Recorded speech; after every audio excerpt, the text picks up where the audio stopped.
So I will be speaking of different varieties of love and how that relates to human perceptions of other animals, and how these different varieties can also be harmful for how we understand the moral status of other animals, and what sorts of love we should emphasize in the society.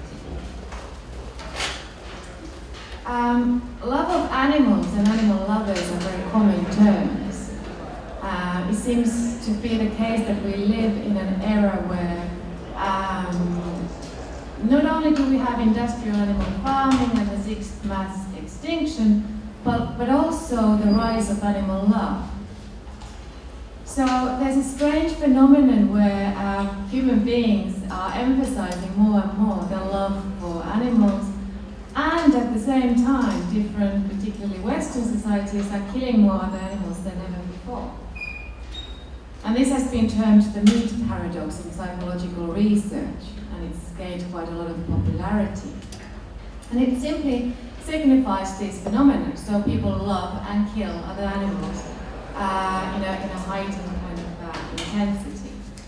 Westerners proclaim their love for animals and also eat more animals than ever before. And my question is, could it be that misleading notions of animal love even increase the misuse of non-human creatures? So could it be the case that talking of animal love in a sort of a wrong or misleading sense even leads to more death and suffering and harm of non-human creatures? And in order to answer this question, I will be looking into what love means, and I will be using philosophical and psychological literature. And I'll be talking about 5 different definitions of love. The first of these is biological love, and it's become quite popular because of the rise of evolution psychology and the kind of biological or physical understanding of humanity. Evolution psychology has a very rudimentary understanding of love. Everything boils down to the fact that people need to produce viable offspring and maintain social cohesion. So even the function of love is to merely make sure that we get to procreate and spread our genes and stay together long enough to look after our kids and stay in social groups. So love has a clear evolutionary function, and there's nothing more to love than this. And surprisingly or not surprisingly, this has become quite a popular understanding of love. Everything is about our genetic makeup and kind of selfish gene thinking trend. And this applies both to romantic partners and parent-child relations. So when it comes to romantic partners, we stay together long enough to raise the kids to a certain age, and after 3 or 7 years we break up and look for another one. And in the parent-child relationship, love is particularly important as a psychological phenomenon, whereby the child bonds with the parent and the parent with the child, so that the parent will look after the child. And this is the most important function of love. And this evolutionary definition often goes together with biology of love, which focuses on the physiological aspects of love. Reward centers activate when we bond with others, when we are touched or touch another, hug, kiss. This leads to increased dopamine, oxytocin, endorphins, wanting to be close to the other. People even get obsessed with others, with their loved ones, and experience momentary euphoria in the early stages as well. And this has all been carefully researched, and there's nothing unclear about the biological or physical aspects. They're neurotransmitters. But there are, of course, problems with this notion. It reduces love into a purely biological or evolutionary matter, void of further meaning. But of course, as human beings who are minded creatures and cultural creatures, we signify things and events and emotions with meanings that cannot be reduced to their evolutionary functions. And there's also another problem, which is self-directedness, and I want to focus on this when it comes to animal love. This sort of a biological understanding reduces love into a mode of self-gratification. So the personal motivation to be in love or to love another is ultimately to serve one's own benefit. So we want to feel good, we want to get dopamine rushes, we want to be euphoric and infatuated and happy. So we're looking for happiness, contentment through love. Now, partly this is correct. There's nothing wrong with being happy or searching for some sort of gratification. But the question is, could love only be this? Should there be something else to love? The philosopher Tony Millikan has suggested that the feeling of being unique and lovable to another, there should be an arrow there, can heighten love, and love can even mean or gain its meaning through this feeling of being unique and loved. And this is common in everyday reality. As I said, love becomes a method of feeling good. But shouldn't there also be something else when it comes to love? This biological or egoistic form of love seems to apply to animal love in many cases. There have been various studies that have shown that big-eyed, cute animals spur loving feelings more readily due to their resemblance to human infancy. So the evolutionary aspect seems to be making us more prone to love certain sorts of cute animals. This has been researched. There's some validation for this argument. And also the biological perspective might make us more prone to feel love towards those animals that make us feel good. So it can be very rewarding to engage with given types of animals, such as familiar or again cute creatures. It's easy to love those hamsters or mice in a picture. The evolutionary aspect of big eyes is there, and also the cuteness, familiarity. And whilst this is happening, whilst the biological perspective and the evolutionary function is there, difficult, unfamiliar, dangerous animals, or those animals who harm human interests in some way, such as wolves or foxes, are objects of much less love. So difficult dogs or vermin, wolves, farmed pigs or hens or cows or fishes are very rarely, or more rarely, the objects of love in a popular sort of sense in a wider culture. And this seems to mean that often the sort of animal love that's emphasized in cultural discourse or media or TV series or social media is egoistic. And I'd claim that it's egoistic animal love. Here the love of animals takes place primarily when it suits human purposes and makes us feel happy, makes us feel good. It's great to go and hug a dog or look at cute cat videos. Notorious cute cat videos. Whilst at the same time there's disregard for other unlovable animals. And this disregard may even appear as irrelevant. Why care? Why care about pigs or cows? And I think this is quite common. There are loads of animal lovers who are very concerned about the treatment of dogs or cats or their pet hamsters, but who see it completely as an irrelevant matter how cows or pigs or hens are treated. And they might even see this disregard as justified by maintaining that they are just pigs or just cows that are farmed. It doesn't matter. They are not cute. They are not familiar.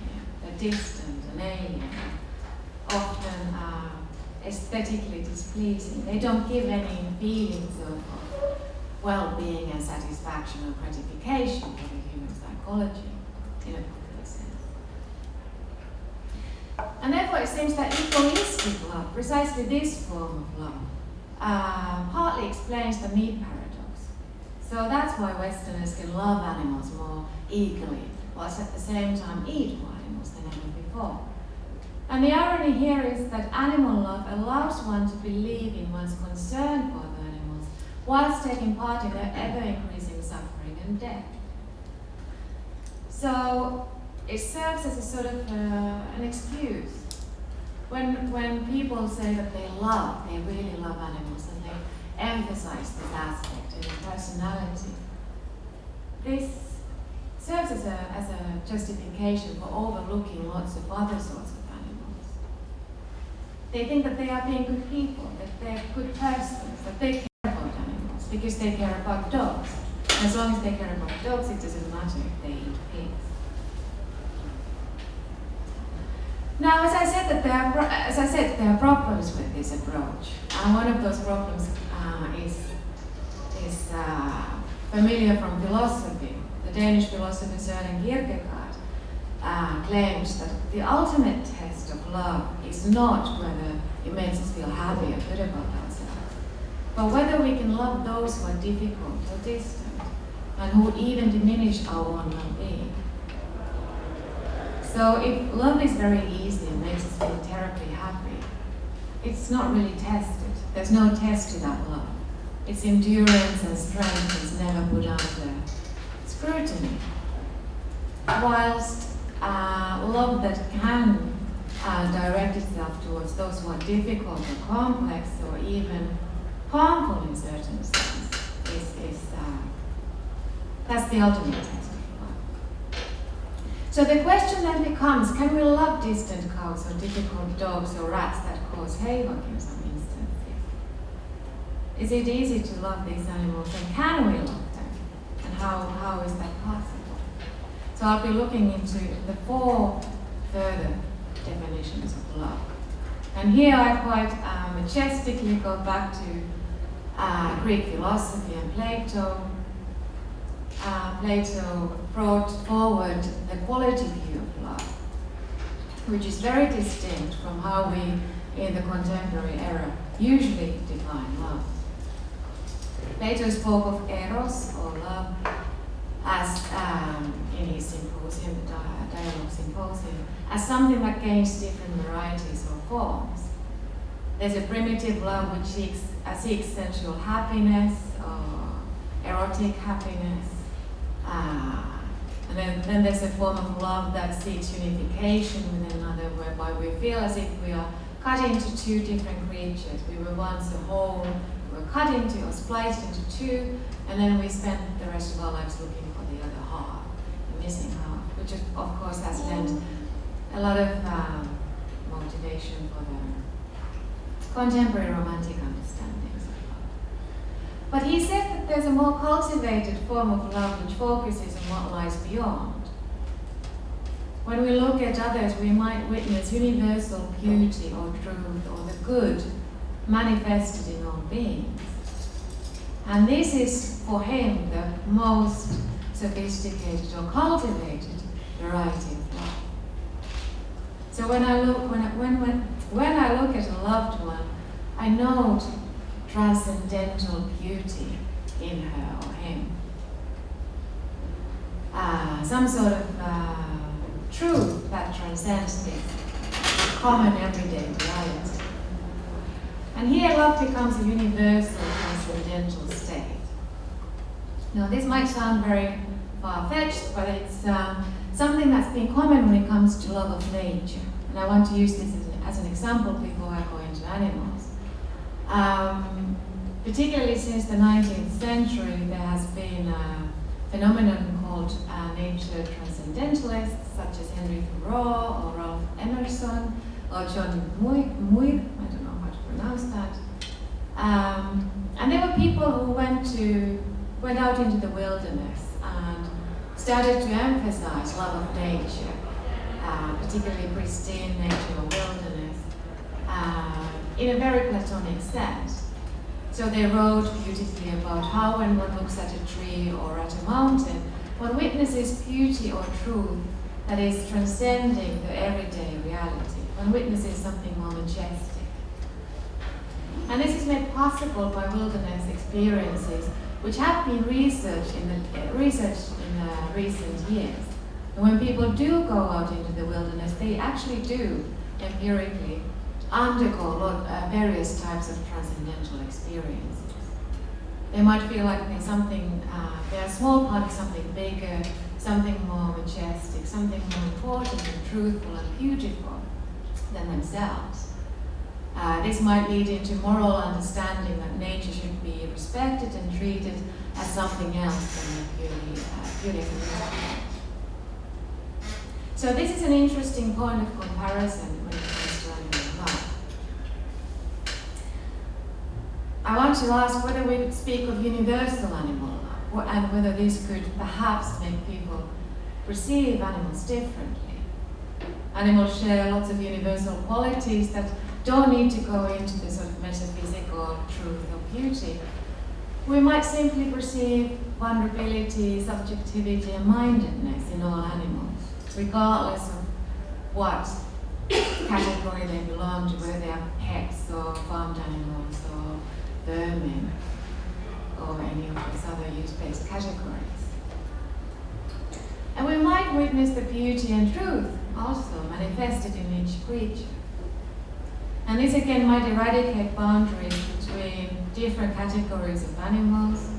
So dogs and pikes and pigs could all seem to be worthy of equal love. And this gives basis to the idea of universal animal love.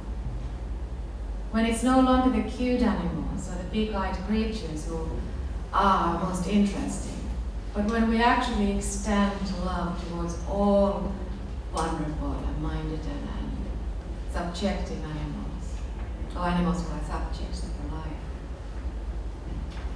And this might imply that there's a need for animal experiences. People should have more experiences with cows and pigs, just as people in the wilderness experiences undergo various psychological transformations and understand more clearly the moral value of forests or even the climate. Perhaps we need more animal experiences, direct experiences with the so-called farmed animals in particular, or with wild animals. Now, to the third, I'm going quickly through this, to the third definition of love. This is the bestowal view. And it argues that love is the act of naming another as a unique creature.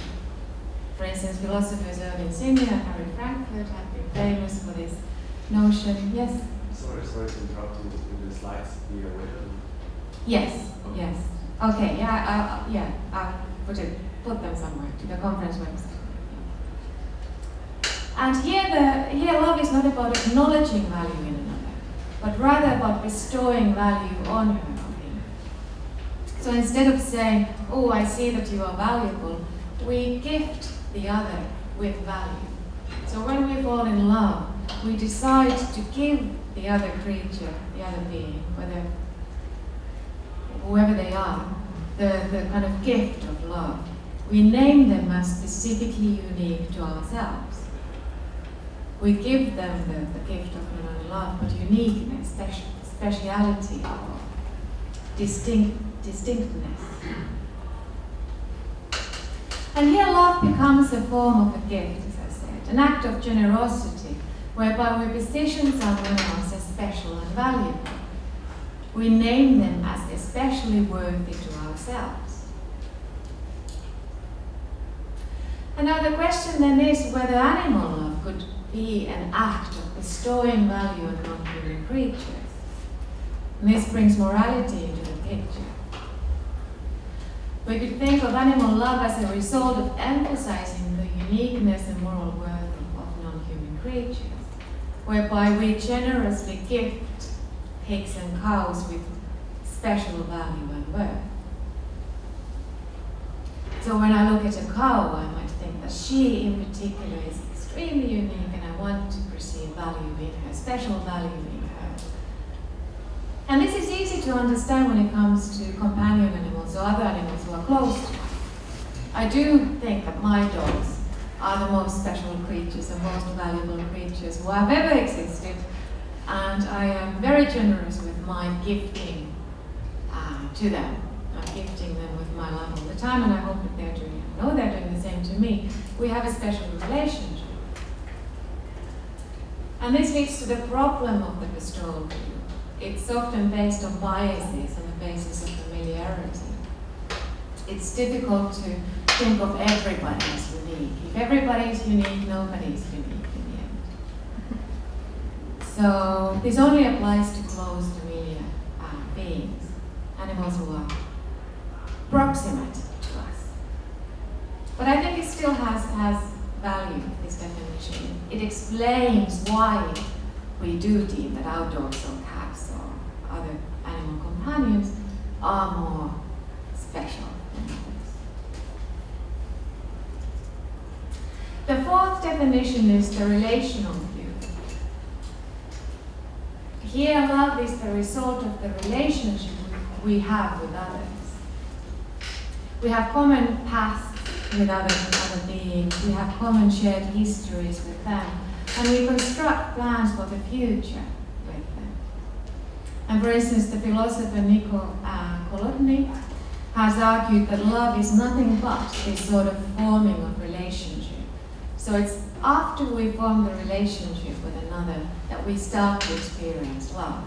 So we have special friendships, we have special coming together with even strangers, which can quickly lead into notions of a shared future. We might envision ourselves suddenly as old people with the same person, even if we've only met them 10 minutes before. And this already implies relationships, the relationality of love, according to Bologna. And here the act of becoming we is important. We are no longer you and me, or me and her, or me and him, or rather we, a sort of unity, whereby we change with and in relation to another. So we start to alter, our personality changes according to the shared futures and the shared histories we have with the other creature. And the philosopher Bernard Williams has manifested the importance of this sort of relational love with his drowning wife example. In that example, we are in a boat and something goes catastrophically wrong, and our wife begins to drown, and also strangers in the water. And Williams asks, should we then figure out whether we are morally justified to save the wife, or should we try to look for moral reasons for why we should perhaps save the stranger? And according to him, this is one question too many. It's clear to us that because of the shared history or relationship we have with the wife, she has special worth, special value. And we don't ask moral questions after that. We simply perceive her as more worthy than others. And this means that love, when it's formed on a basis of a relationship, leads to special duties towards others. And when it comes to this sort of love, the relevance of stories is clear. Cultural stories of love influence our experiences of love. Philosopher Martha Nussbaum has spoken of this in various books. So the sort of stories we tell in culture about love often influences the relations we have with others. Particularly the relationship view is very much influenced by narratives or stories on love, which are repeated in the culture. So individualistic cultures have very different narratives on love than communal cultures. In individualistic cultures, we speak more of romantic love and autonomy and personal freedoms. And the relationships we have with others, the pasts and futures we construct with them, alter on the basis of these stories. So if we perceive, because of romantic stories in the culture, that love is about intense emotion and passion and comes to an end after a few years, that's what the relationship will be like.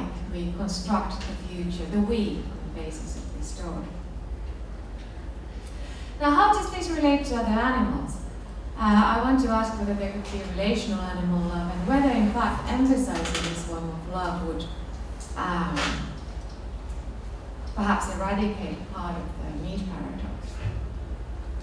Relational animal love seems to be common in regard to pets or companion animals and largely absent in relation to farmed animals.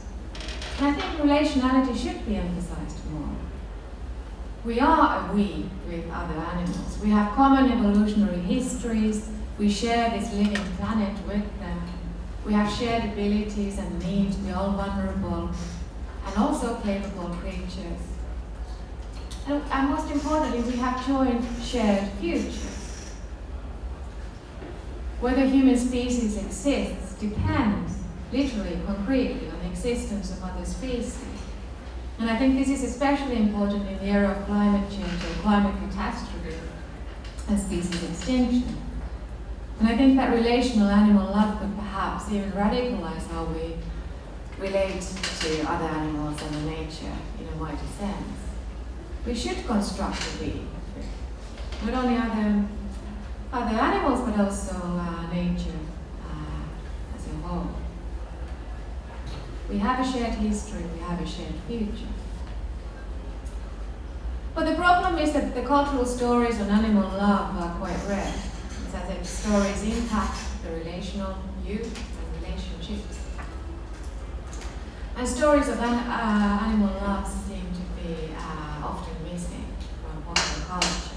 Disney is one exception here, and other anthropomorphic stories are an exception. As are stories on love towards pets or companion animals. But what about the rest? We don't see stories about love towards pigs or cows very often at all in popular culture, or the social media, or TV series, or whatever. It's quite rare to witness such love stories anyway. And if human psychology is, and human forms of love are, heavily influenced by love stories, this means that we should talk of animal love more often. We should emphasize the love of pigs and hens and cows and fishes much more often. So we need more stories that emphasize realistic animal love, not anthropomorphic animal love, not love towards Bambis, hence there's a picture of a deer here. It might be really good for kids to watch Disney's Bambi, but when we become adults, we have to start to figure out that deer don't speak, and even the deer that do not speak are worthy of moral engagement. So we need realistic animal love and the we between humans and other animals, and stories that propagate those sorts of forms of love. And to the last definition before I conclude, this is the attention view of love. Philosophers Simone Weil and Iris Murdoch have been particularly influential behind this view. According to them, love is attention to the reality of the other being. Instead of projecting our own desires or cultural presumptions on the other, we are to pay attention to what the other being is like in herself. And this might sound really easy, but it's not. It's actually extremely difficult. So Murdoch says, and there's a quote here from her, "Love is the extremely difficult realization that something other than myself is real." And what this means is that we often, or almost all the time, perceive reality through the point of view of our own interests and desires. And this has also been researched in the recent years quite extensively in neurostudies and neurosciences and psychology and psychiatry and various different fields, cognitive studies. Humans really are constantly preoccupied by the babbling of the self. So we are constantly focused on what we should eat in the evening, what we should do at work, and are we loved ourselves? Do other people like us? What do we look like? There's a never-ending cacophony of self-interest in our heads. And it's quite difficult to get rid of it.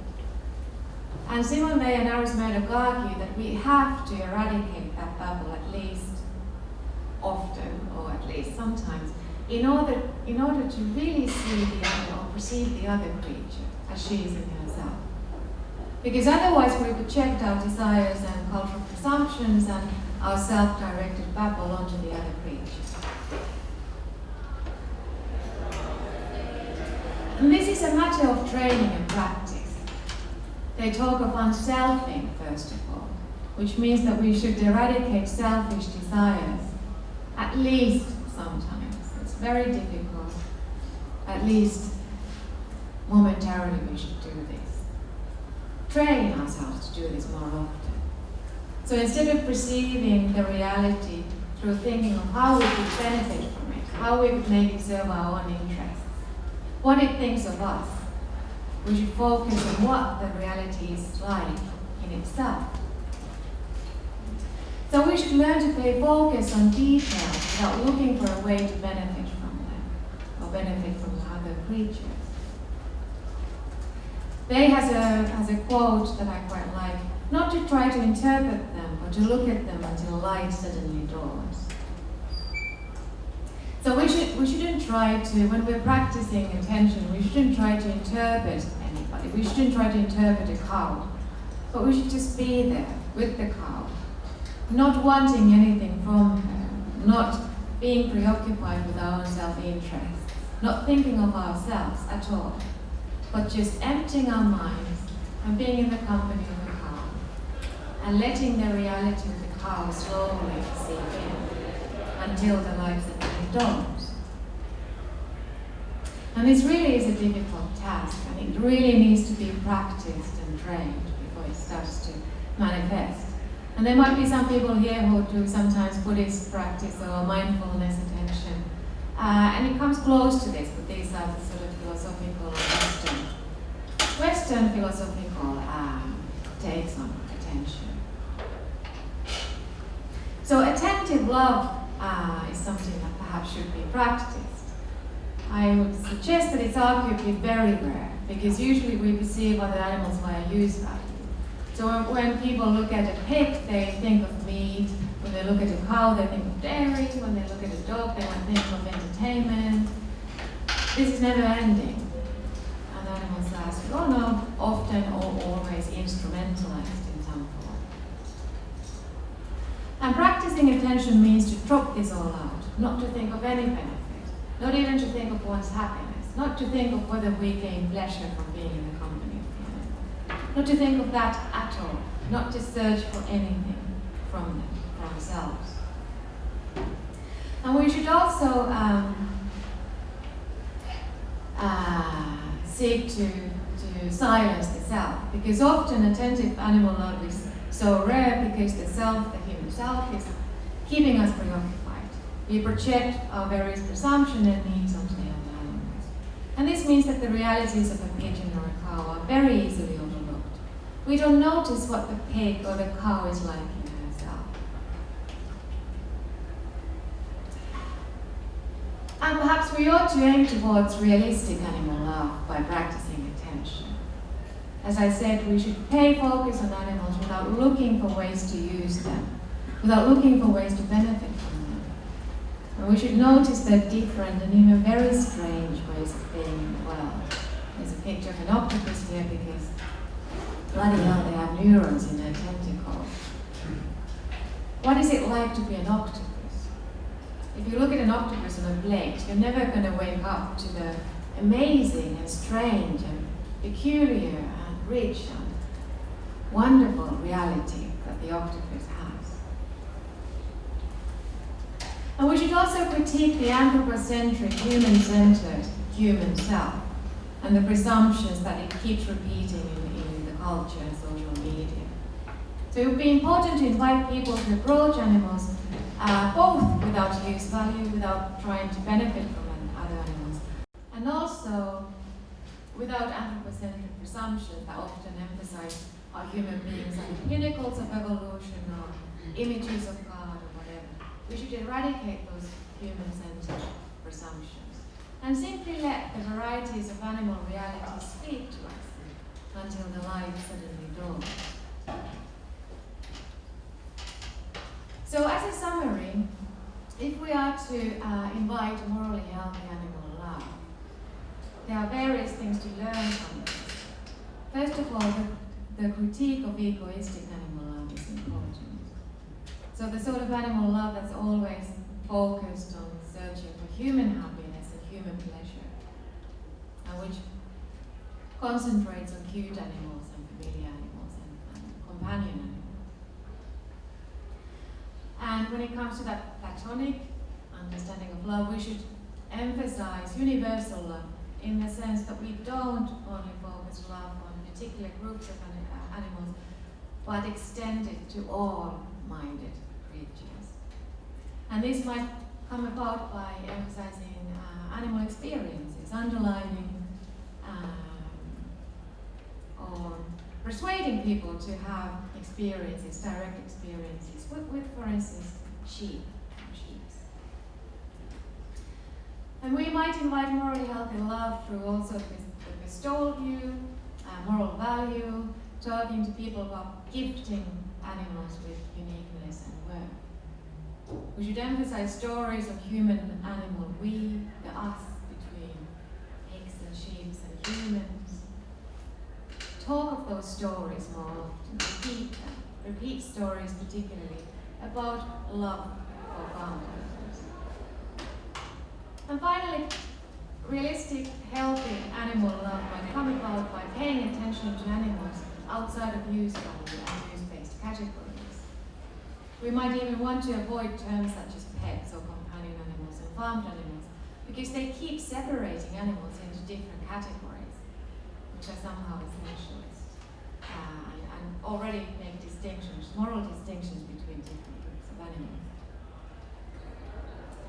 And yeah, as I said, perhaps we should pay attention to animal realities, the strange, wonderful, magnificent varieties of animal existence that are out there, by simply being in their presence and getting rid of all the use-based mumble and bumble that's in the anthropocentric culture so common, and let the animal realities emerge and pay focus on. Okay, thank you.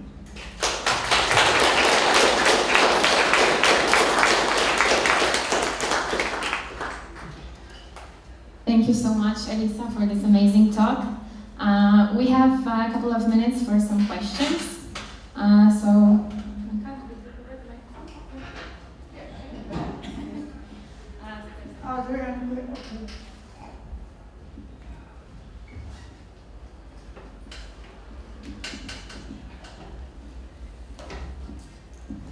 Hey, thanks for the great talk. Kiitos paljon.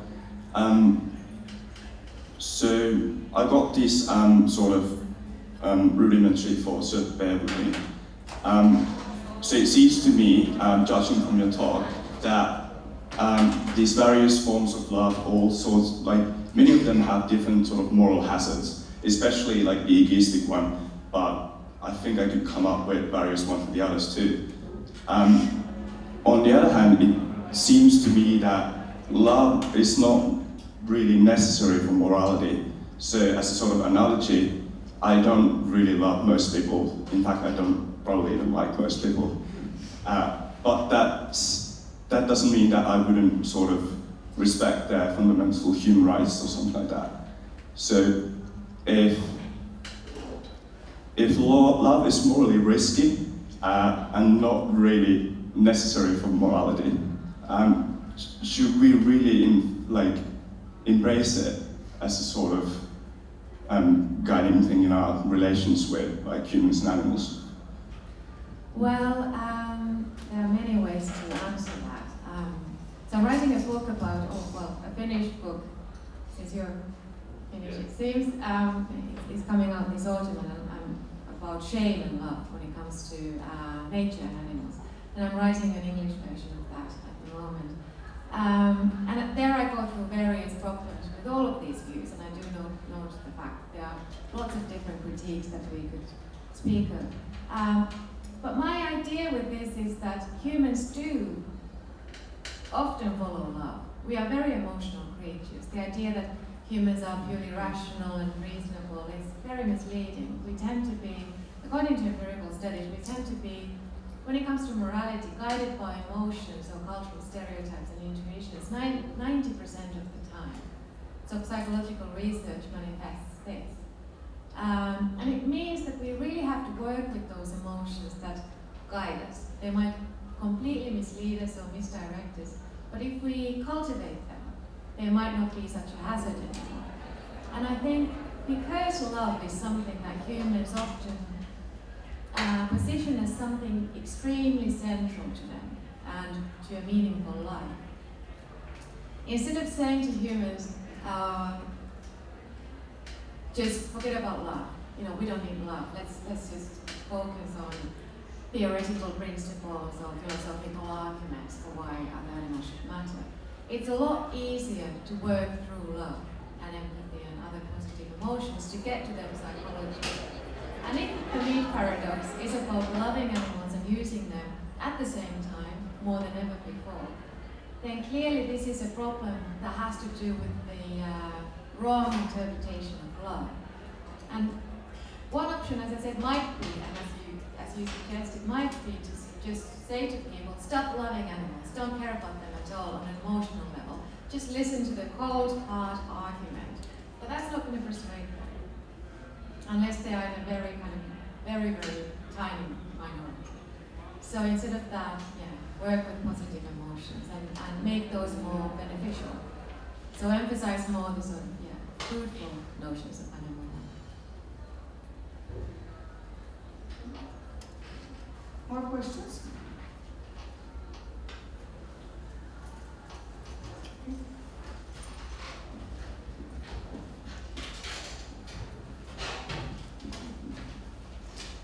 How would you suggest we put more of those stories on the human-animal being out there? Like, what would be the means? Because it's in this culture, which is anti. Did you ask about stories? Yeah, how should we make movies about them? Should we write novels? Yeah, definitely. And I think right now the social media is a very effective way of channeling those sorts of stories. I think there are more of those these days, but I think that because we exist in a vegan bubble in the land of Facebook and Instagram and whatever, we tend to see more of those stories than ordinary folks do, the non-vegans. So they might not really come across any love stories between humans and cows and humans and pigs. And so the task is to try and circulate those stories wider so that they reach the kind of general audience more often. And I think, social media is one way to do that, but also artists and authors and filmmakers should be coaxed into advancing these stories and bringing them forward. Yeah, thank you for your talk. I was just wondering if this animal love is really a Western concept. Is there some empirical stuff about it, or a comparison actually how Westerners do this animal love and non-Westerners, and how they think about this concept, or if this concept exists for them? Yeah, well, the animal love hasn't been really studied all that much when it comes to cultural comparisons, because emotions are still, they weren't studied until a couple of decades ago in a proper sense of the term. So, and particularly animal love is still in the margins of research. But I do know of the fact that in Asian cultures there are lots of different traditions that emphasize animal love. And for instance, the Pali tradition that speaks of also mindful attention and metta often emphasizes or recommends that people try and practice loving kindness in their various mindfulness techniques, also in relation to non-human creatures. So they should extend their care for the suffering in the Buddhist tradition in particular to the non-human creatures. It seems that in a lot of agricultural societies and developing societies, especially in Asia, there's less love for animals, both pets and farmed animals. what do you make of this, and have you studied how love for pets gradually develops in society? I kind of missed that because there's so much. So did you ask how the door is opening? So here, yeah. Did you ask whether companion animals make other forms of animal life possible?